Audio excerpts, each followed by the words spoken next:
Hi, this is Preetha and you are watching Dakshin Curry.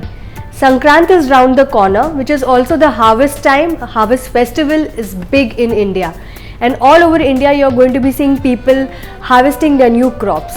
And when I say it's a big festival around here, everywhere people are going to be making a lot of good food, doing a lot of puja, and they are going to be welcoming the new crop. So in down south what we do is we call it as Pongal, and as the name suggests, it is also synonymous with a recipe called as Pongal. We make two types, one is the sweet Pongal and one is the savory Pongal, and I'll be showing you right now how to make the sweet Pongal. Now sweet Pongal is also called as Sakkarai Pongal, and it is one of the most authentic dishes which needs to be prepared for Pongal.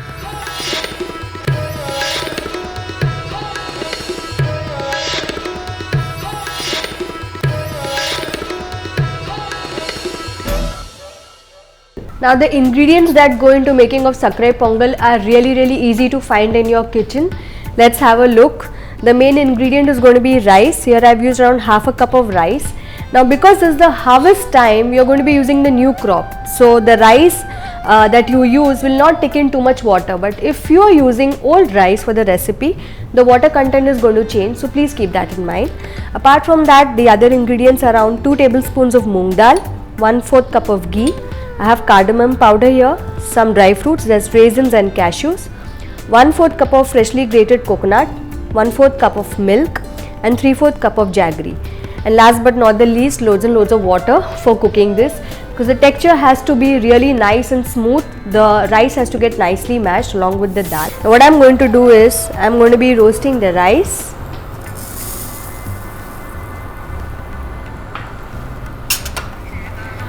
And we don't want any kind of color here, we just want to heat it up.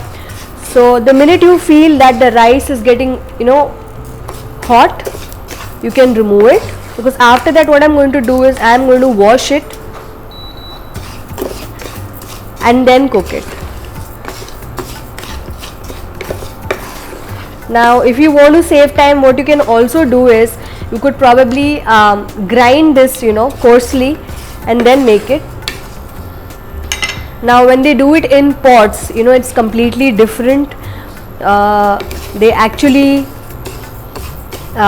do it, they make all these rangolis on the doorsteps, they clean their houses. It's like a big festival in South India. They light lamps and they cook this really nice special food and do the neivedhyam. It's a very important festival for farmers, and in villages it's really special the way they do it. Now I can feel that it's getting nice and hot. At this stage what I'm going to do is I'm going to just remove this.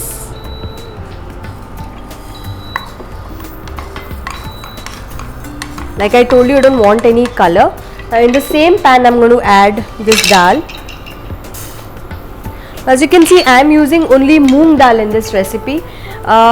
In some places what they also do is they add a bit of chana dal. Now if you want to add chana dal, all you need to do is add around the same quantity of chana dal, and you can increase the water a little. Now see, this is also got nice and hot and it's just starting to brown, and we don't want that.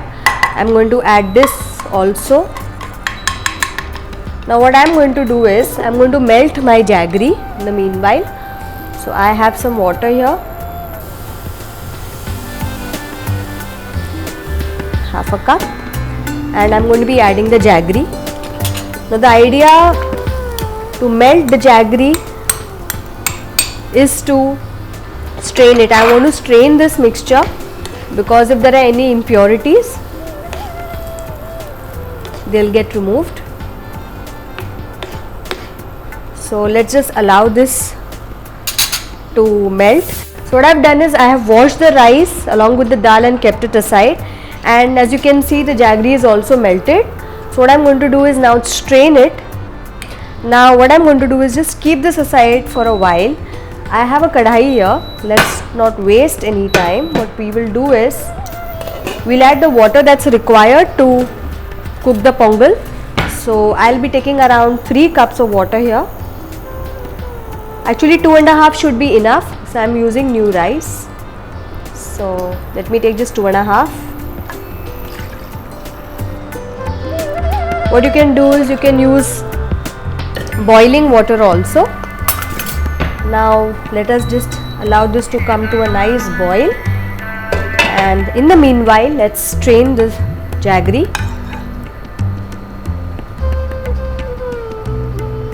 So that if there's any impurity gets discarded. Now some people, like my mother, she usually does not roast the rice and the dal. She cooks it directly in the pressure cooker. So if you're going to be making this in the pressure cooker, all you need to do is take this along with the water and give it good 3-4 whistles, and then once it's cooled down, you just need to nicely mash it up. So as you can see, the water is just starting to heat up. What I'm going to do is, I think I'll just add the rice and the dal.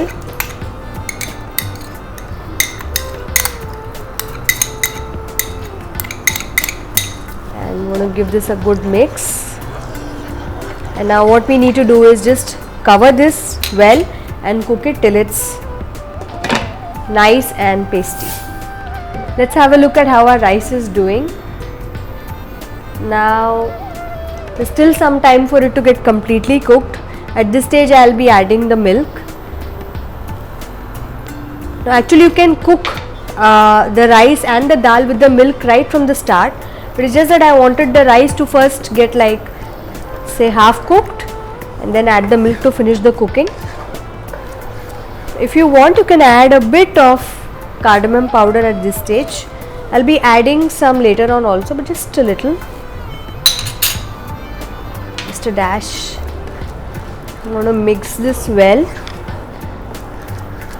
As you can see, the dal is fluffed up actually. Now before that, an important step that you need to do is to add coconut. What we will do is we'll cover and cook this for another 5 minutes, and then we'll add our jaggery. The reason why I have not added jaggery now is because we don't want the milk to get curdled. So if you're going to start with the milk and water along with your rice and dal, once it's completely cooked, you can add the jaggery.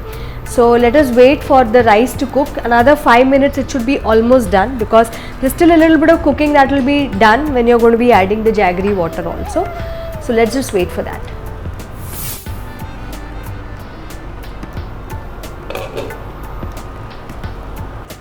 Now that I've added all the jaggery, I'll add the coconut.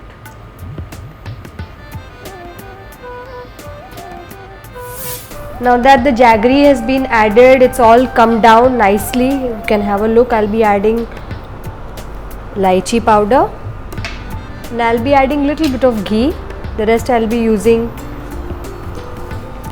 to cook the dry fruits. I'll just give this a mix. Now what I'm going to do is just allow this to cook like this for around 5 minutes or so, and then I want to mold it, that's how I want to present it. So I'll allow this to cool down a little, and then I'll be molding it and serving it. Now I have a pan here, and what I'm going to do is I'm going to add ghee, and along with that I'll be adding cashews. You can add them whole also, you can add them crushed. I just want them nice and chunky, and I'm just going to cook this for a few seconds. If you want, what you can also do is you can add little bit of grated coconut in this mixture and then mix it. That will also give a nice flavor. Add the raisins. Ensure that your dry fruits don't get burnt. And add the entire thing.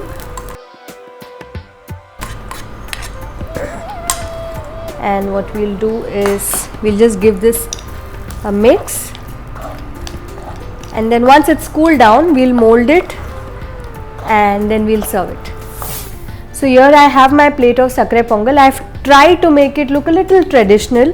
So you must be wondering what this is. So basically, whenever we do neivedhyam, what we do is we make a paste of turmeric and a little bit of water, and we shape it and we keep it and apply a little bit of kumkum to it. For us, this is Lord Ganesha. So even if you are going to be having loads of gods and goddesses that you are going to be doing puja, still this will always be present when you are doing neivedhya. I'm hoping that this Pongal you will be preparing this. Don't forget to subscribe to India Food Network. And last but not the least, ellarkum Pongal Varthikal.